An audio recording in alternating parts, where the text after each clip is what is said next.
Today we're going to be talking about how to pick structural stormwater BMPs on industrial sites.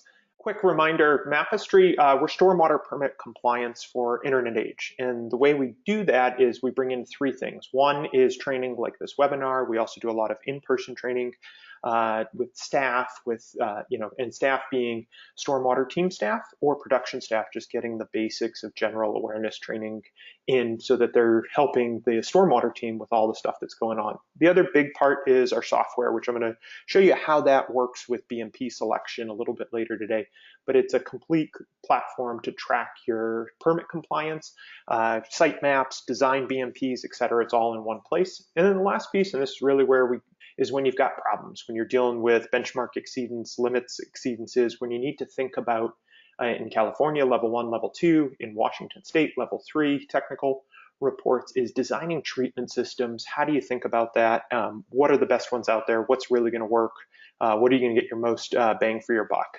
Quick example here, we're going to talk some metals issues and, are they related to TSS? This is pretty common, especially with people dealing with metals issues. You really want to pay attention to this of what form your metals are in. And there's two forms out there. You can talk dissolved metals or particulate metals. So we're looking at TSS concentrations from 3 events.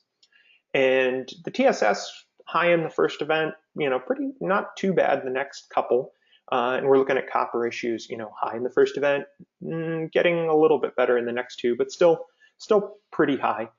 It seems like there's a pretty good correlation just based on these 3 samples taken. As Kurt's going to talk about, 3 samples does not make a great set of data to form opinions on, but this is what we've got. And one of the things you should think about doing is maybe taking more samples, and we'll talk about that in a minute. So the first step is, it seems like copper is tied to TSS. So what happens if I can bring down my TSS? Increase sweeping, maybe put in some inlet protection, and then do some follow-up sampling. Take more samples of TSS, total copper, which are my permit requirements. But then I also want to grab samples for dissolved copper. I really want to understand, is the copper related to TSS, or is it operating separate from that? And we really have to think about designing and building structural BMPs for, say, dissolved copper rather than total copper. So that's part of that follow-up sampling. That's really where we want to gather some more samples. And there's some legal strategies and other things to think about whether you have to report data, not report it, depending on the state you're in. There's a bunch of strategies that we often work with clients on is, what's this sampling going to reveal? Is there some stuff that we want to collect samples for internally that we don't necessarily have to report publicly that might be available to all environmental groups?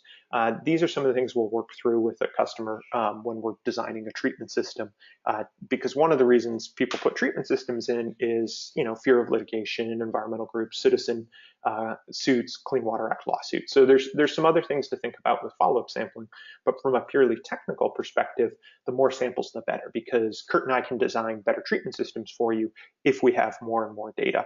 The other thing I didn't put in here, and I think Kurt's going to talk about it, is particle size distribution.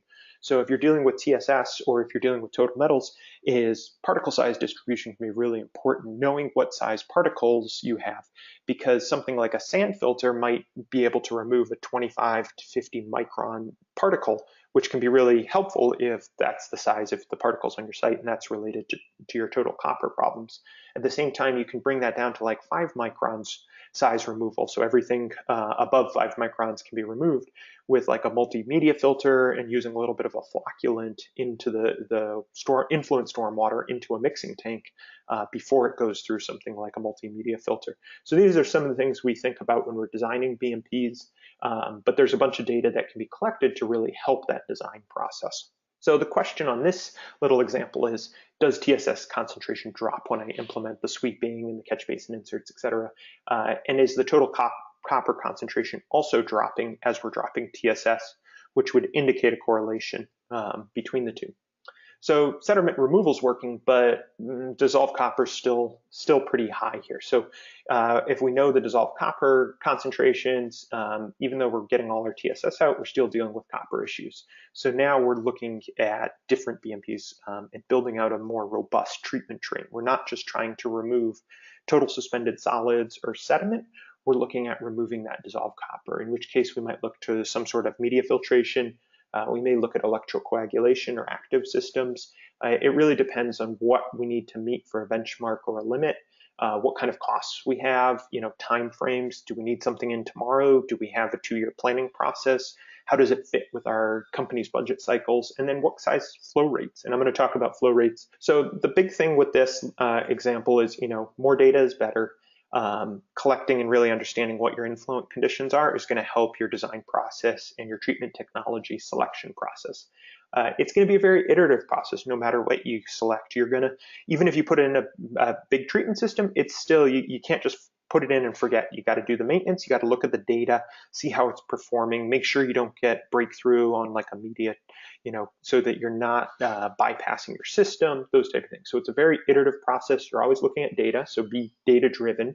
You're always looking at your water quality results, and you want to review and adapt those BMPs. Go back and, do we need to increase sweeping? Do we need to invest in a regenerative air sweeper once a week? Have a third-party contractor come in, because it's going to save us on the the back end of system maintenance, etc. So a couple questions to ask a vendor is, get a case study, preferably a field study that really mirrors your site, with similar influent concentrations that they installed their technology, probably proprietary, and that the effluent conditions are actually going to meet your benchmarks, effluent limits, numeric action levels, those type of things. Because if you don't, it may not work, and you may spend $250,000 or more for a system that really wasn't designed for your site. So think about that. So really dig in, especially this effluent concentration. I see a lot of vendors just say, oh, it does 99% removal. Well, removal of what? What was the starting concentration? What was the ending concentration? Even 80% removal. You could still be over your permit limits. That's great. You got 80% removal. But if you don't meet your benchmarks and limits, it's practically a waste of money. So really dig into these questions. And that's really what Kurt and I are here for. And this is what we do, is we really understand this because we've worked with most of these vendors and evaluated their devices over the past 5-10 years. So a couple DIY site scenarios. This is one we did for a customer a couple years ago now.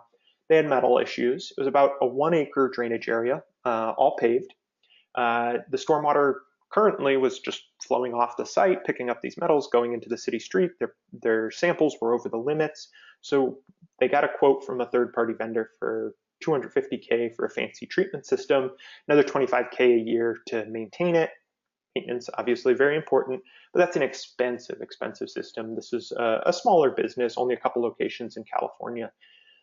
So this is where we got involved. One of the things we did is we shrunk the industrial footprint. So from a regulatory permit perspective, we really just looked at what were their industrial operations. So rather than taking the whole acre, we cut out the office building roof and we redirected that, because that's not really, that's not under the permit, so it didn't need to be treated. So we were able to lower the flow rate that's going into the treatment system. After that, what we came up with is all the water goes into a sump on the left. And the great thing about facilities that can build things is they really understand like stuff breaking, not wanting to worry about it. So in this system, they put in 2 pumps because they wanted redundancy, but it pumps from this catch basin, goes into these giant plastic poly tanks. These tanks are about 2,500 gallons, I believe. These tanks run $2-3 grand, pretty inexpensive. They did all the plumbing themselves, 2-inch PVC line here. It goes into a series of 2 tanks, and then it goes out through this cartridge filter to remove sediment, solids. This is where we looked at the metals being linked to the solids. So it was particulate metals, a lot of it. So it goes through that.